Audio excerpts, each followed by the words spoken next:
বন্ধুরা, রোশনাই ধারাবাহিকের আগামী পর্বে দেখানো হবে রোশনাই আরণ্যককে বলে, স্যারজি আমি আপনার সন্তানের মা হতে চলেছি। কথাটা শুনে আরণ্যক যেমন আকাশ থেকে পড়ে, ঠিক তেমনি আরণ্যকের পরিবারের প্রত্যেকেই যেন আকাশ থেকে পড়ে। রোশনাই যে এত ভয়ঙ্কর একটি সত্যি জানাতে এখানে এসেছে, এটা কেউ ভাবতেও পারেনি। অন্যদিকে আরণ্যক রোশনাইকে বলে, তুমি মিথ্যে কথা বলছো, ও মিথ্যে কথা বলছে, তোমরা আমাকে বিশ্বাস করো। আর রোশনাই, এই ধরনের মিথ্যে কথা সত্যিই ভীষণ বিরক্তিকর। আদিত্য কাপুরের পাপ তুমি আমার ঘাড়ে চাপাতে এসেছো। রোশনাই বলে, না স্যারজি, এমন কিছু নয়, এই সন্তান আপনার।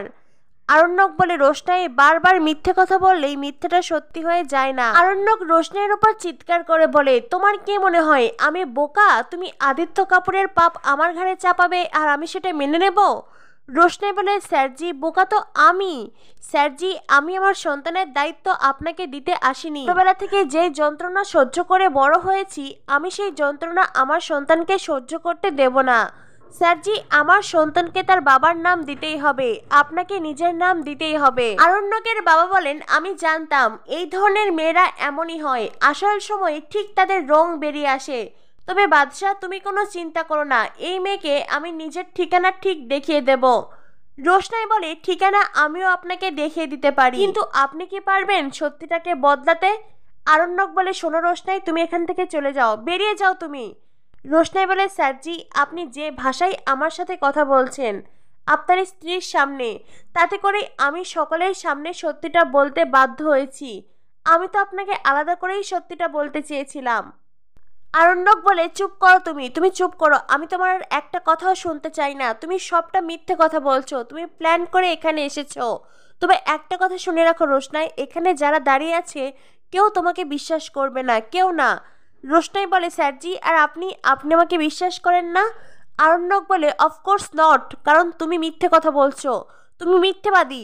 রোশনাই, তুমি যে উদ্দেশ্য নিয়ে এখানে এসেছো, যে নোংরা খেলা খেলতে এসেছো, তুমি তোমার এই নোংরা খেলায় কোনোদিন সফল হবে না। ছোট তখন আরণ্যককে বলে, বাদশাহ রোশনাই যদি এই কথাটা বলে থাকে, নিশ্চয়ই এর পিছনে কোনো সত্যি আছে। আরণ্যক বলে, ছোট তোমার কি আমার কথার ওপর কোনো ভরসা নেই? জেঠুমনি বলেন, এটা ভরসার কথা নয় বাদশাহ।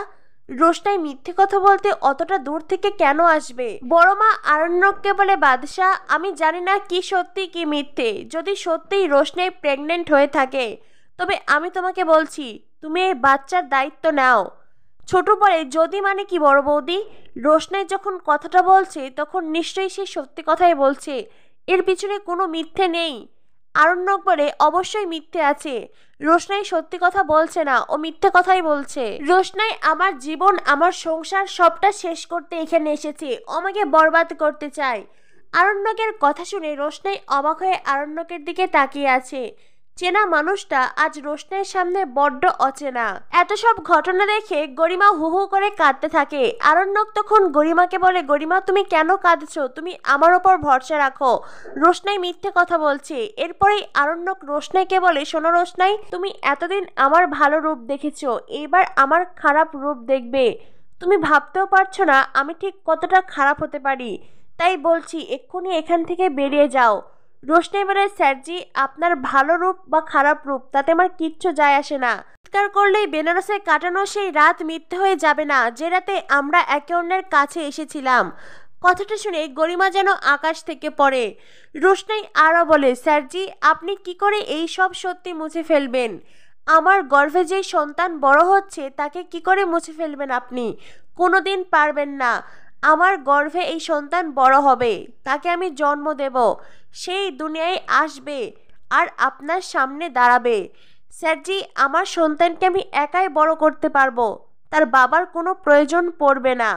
কিন্তু আমার সাথে যেটা হয়েছে, যা কিছু আমি সহ্য করেছি, খবরদার আমার সন্তানকে আমি সেটা একদম সহ্য করতে দেব না। আপনি কি ভেবেছেন স্যারজি আপনি বড় লোক, বড় ঘরের ছেলে, তাই হাতে ঝেড়ে ফেলে দেবেন? সেটা আমি কোনোদিন হতে দেব না।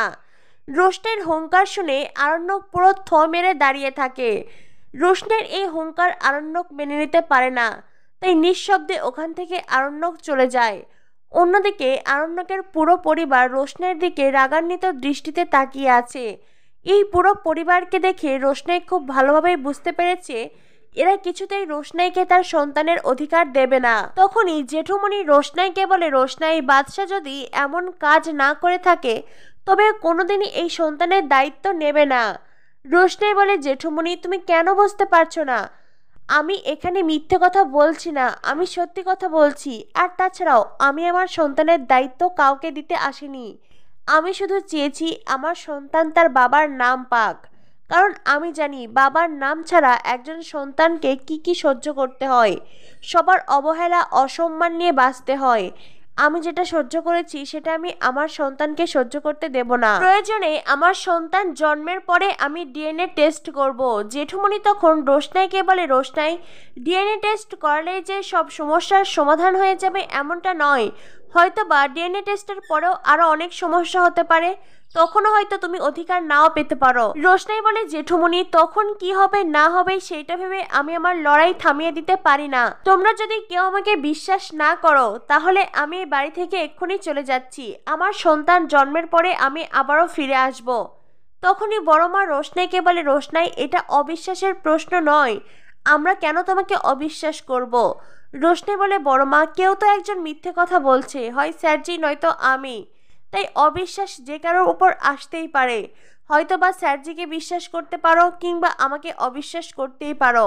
ছোট বলে, রোশনাই, তোমার কি মনে হয় বাদশা যা কিছু করছে ইচ্ছে করে করছে? বাদশার বউ আছে, সংসার আছে, এই পরিবার আছে, এগুলো যাতে সবকিছু নষ্ট হয়ে না যায় সেজন্য ও সবটা জেনে বুঝে মিথ্যে কথা বলছে? রোশনাই বলে, ছোট, সেই আসল কথা তো স্যারজিই বলতে পারবে।